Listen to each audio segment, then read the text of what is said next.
The Conquer Worry Show, episode number 15.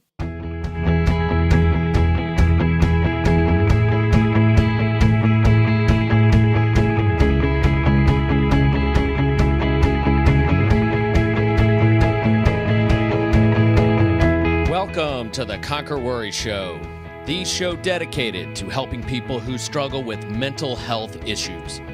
If you are looking for stories of resilience, if you are looking for motivation and inspiration, and if you are looking for strategies to conquer worry, this is the show for you.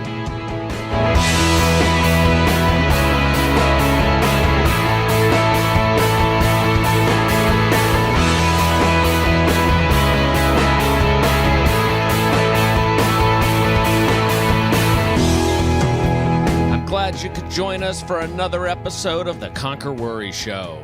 If you have not been to our website lately, please head on over to conquerworry.org, where we have resources for those who are struggling. I'm excited to have Kathryn Tristan on this episode of the Conquer Worry Show. Kathryn is a professor of medicine at Washington University's School of Medicine. She has appeared on radio, television, and spoken at international conferences. She has written or co-authored more than 250 articles in leading scientific and lay publications, including Parade Magazine and Scientific American Medicine. She is a member of the Anxiety and Depression Association of America, and she is the author of Why Worry, which is a comprehensive look at stress, anxiety, and worry. It addresses a full spectrum of solutions to worry and taking back control of your life. We should have had her on the show earlier. Kathryn, welcome to the Conquer Worry Show. Thank you, Jay. I'm delighted to be on the show. Great. Well, first, before we get started, our listeners would love to learn a little bit about you personally. Can you tell us a little bit about yourself? Well, absolutely. I have, aside from being a scientist for many years, I actually was a big old worrywart. When I was younger, I had the kind of problems with anxiety that we try to avoid by thinking differently. But when I was younger, I didn't have those kind of skills. And despite being a single parent of two and being a scientist, I found myself having anxiety and panic attacks. And that actually set the stage for many years afterwards because my main coping strategy was try to avoid it. So I still was able to manage living a pretty decent and happy life, but I learned so many things. I decided I wanted to write about it to help others who might be dealing with the same kinds of problems I was. That's fantastic. And I tell you, we like to ask our listeners at the beginning of an interview, how do you personally conquer worry? And the thing that you have to remember is that worry is actually good for you. Any biological emotion, anything that we feel in our bodies has evolved for millions of years, and it's there for a reason. Maybe we need to worry, for instance, if we're having a health problem. Maybe that will help us see the doctor. Maybe we're worried we're not going to do as well. Well, that'll make us work harder, practice harder. And so worry in its own place is a good thing. The problem is one of balance. Like everyone worries, sure, but we know there's a problem when you're constantly crabby or you're on edge. You just can't relax. Maybe you're overeating, maybe you're undereating, maybe you're drinking as a soother. And I'll give you an example. I once gave a talk at a book signing, and this big burly guy comes up to me afterwards and says, well, I don't worry. And I thought, well, that's good, but I wonder why he came to my talk. And then he kind of leaned over and said, I wake up at night, though, and I can't go back to sleep. Is that normal? And so what that illustrates is, no, it's actually not normal unless you do it once in a while, because worry is going to come out, it's energy, and it'll come out as being crabby, or it'll come out as sleeplessness, or it will come out in health problems. It's something we have to deal with one way or the other. Okay, so everybody worries. It's how you handle it that matters. So how do we know when that worry needs to be addressed? Well, we need to know that when that worry needs to be addressing, because you really have to take a step back and say, is how I'm thinking about my challenges. Is that keeping me from feeling happy? Is it keeping me from enjoying life? Am I always worrying as soon as I wake up, or when I go to sleep, I'm worrying as well? And so maybe I'm overreacting. And so you kind of know then that your worries are hitting the red zone, and that's the time or before to start doing something about it. Okay. Well, I tell you, there's a lot of research out talking about kids and the fact that they're starting to worry at an unduly young age nowadays. Do you have any thoughts about that? Absolutely. In fact, I've monitored that because I started having problems in college. And it turns out UCLA has been doing a study for the last 25 years. And they recently did a study of more than 100,000 incoming college freshmen and found all-time lows of mental and emotional well-being. So that's been a downward trend for the last couple of years. And when you look at the statistics, even kids in high school are starting to feel stressed out and worried. And even in grade school, we're starting to feel that way. And sort of the question is, well, why? And I think, Jay, that part of the reason is that parents are stressed. Everybody else is stressed, and it's filtering down to our kids, too. The World Health Organization tells us we have a global epidemic of worry and stress with over 450 million people having mental or emotional issues. In the U.S., we like to be number one, don't we? Well, it turns out we're the wealthiest and the most anxious nation on the planet. So when adults are depressed and anxious, that filters down to the kids as well. So the kids are modeling their parents and starting at a much younger age than they used to. And there are, let's face it, there are other stresses that kids feel too. And their finances are one of the major things that we all worry and stress about. And kids feel the same way too. Maybe they want to go to a certain college and there's not enough money. Maybe they want something and there's not enough money, or there's concern about money. And another thing that kids tend to do is multitasking. It's been an estimate that we need a 42-hour day to do everything we need to do in a day. 42 hours. And the thing is, the problem with multitasking, it's actually called task switching. And what that means is you can't really do two things at once. Once you just do this, you think about that, then you switch and you think about that. And the thing is, they found out that task switching is actually very stressful. They tested students who were doing a math test and found out they were actually much less efficient with what they were doing, and they had an increase in stress hormones. So I think kids are also doing a lot of multitasking and filtering down from the parents about the stresses, and just, modern society is going really fast. Yeah, I have read some things here recently about the switching cost in the business community, and specifically related to email, and how some really productive folks are turning their email off, turning Outlook off, and only opening it up a couple times a day. It seems to make sense. I've actually personally tried it over the past 2 weeks, and it's amazing how much relief it gives you to not have emails jumping out at you all day long. Well, if you're sitting at your computer, you hear a little ding, then you hear a ding, and it's almost just like, I got to see what that ding is. I'll finish what I'm doing. I'll set that to the side. But you're absolutely right. Studies have shown that if you turn the email off and don't look at that, every couple of minutes or as it's coming in, you actually do a better job. You're more efficient, and you feel less stressed in general. Let's move to your book. So in your book, you talk about 4 core concepts. How could our listeners benefit from your core concepts, and what exactly are they?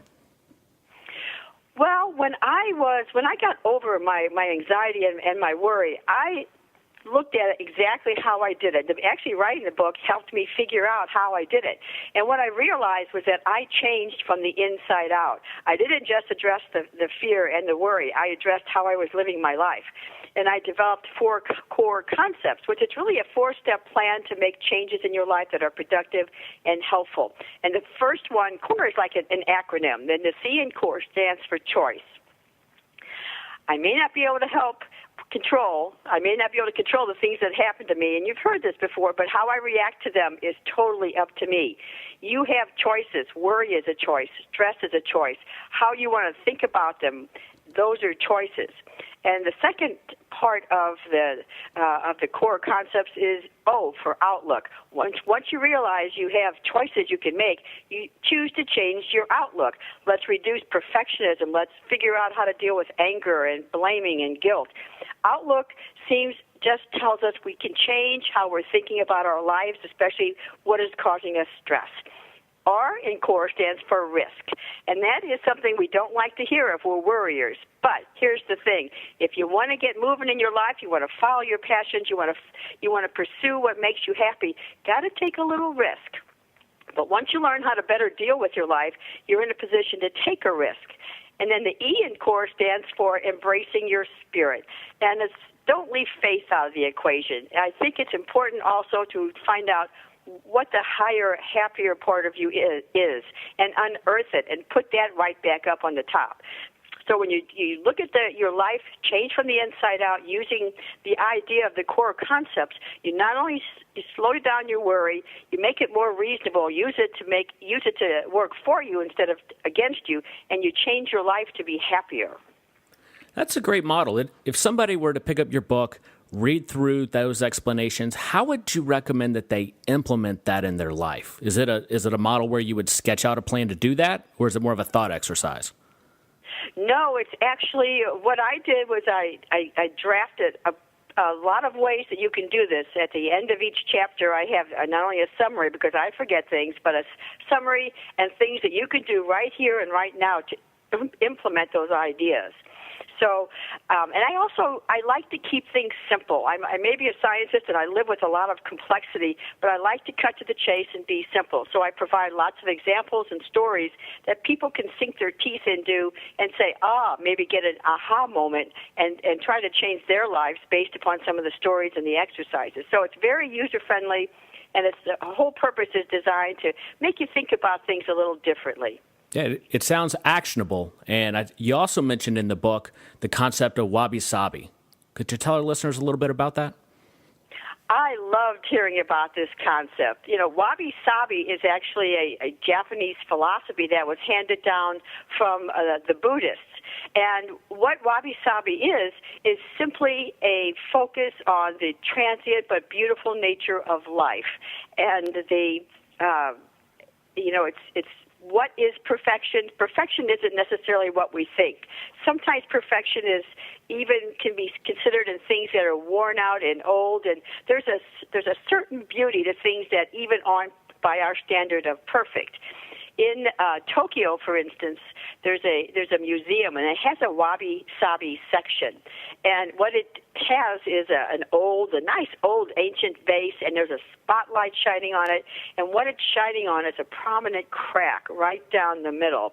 And so the idea of Wabi-Sabi is sort of just a Buddhist philosophy of regarding life and all its experiences as meaningful and things that can be helpful, and it doesn't have to be perfect to be something that we can think, something that we can enjoy and get some pleasure from as well. That's definitely a great life philosophy to live by. So tell us, what's the best way to deal with worry based on your experience? Well, it's like Lily Tomlin said, for instant relief, try slowing down. And, what I would like to do is I'm actually going to give you 3 quick ways to better deal with worry. And it sort of does, it's sort of a mind, body, spirit kind of idea. The first thing to do is simply take deep breaths during the day.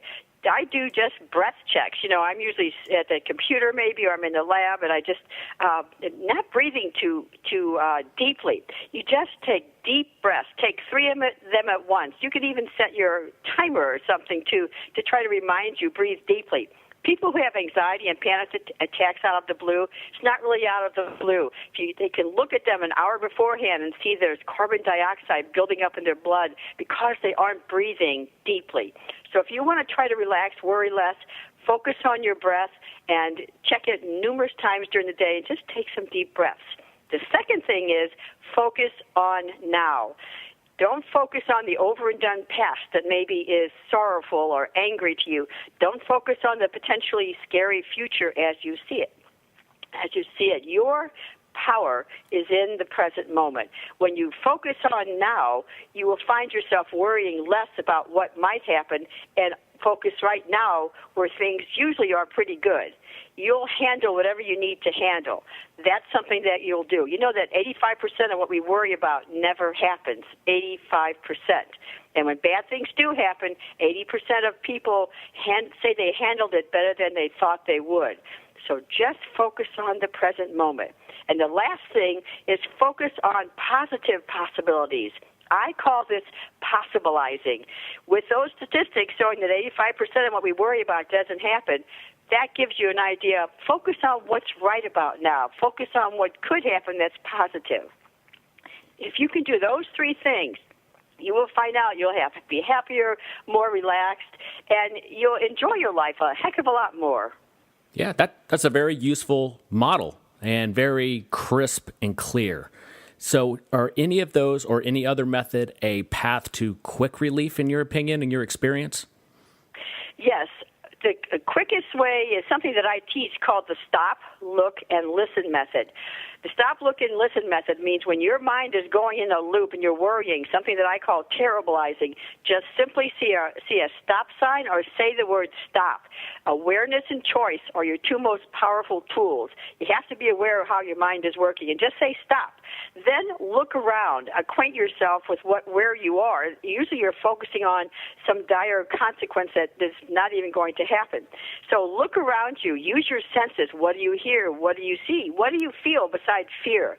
Look around and acquaint yourself at the present moment. And then listen.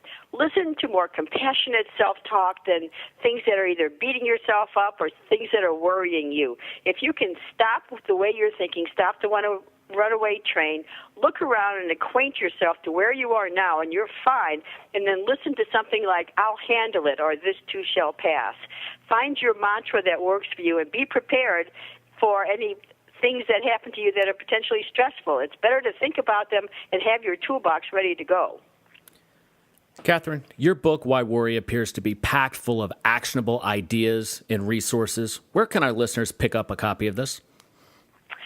The book is available anywhere. It's also an e-book. You can go to my website, whyworrybook.com. You can click on a link to Amazon. It's available at any bookseller as a regular paper book or as an e-book.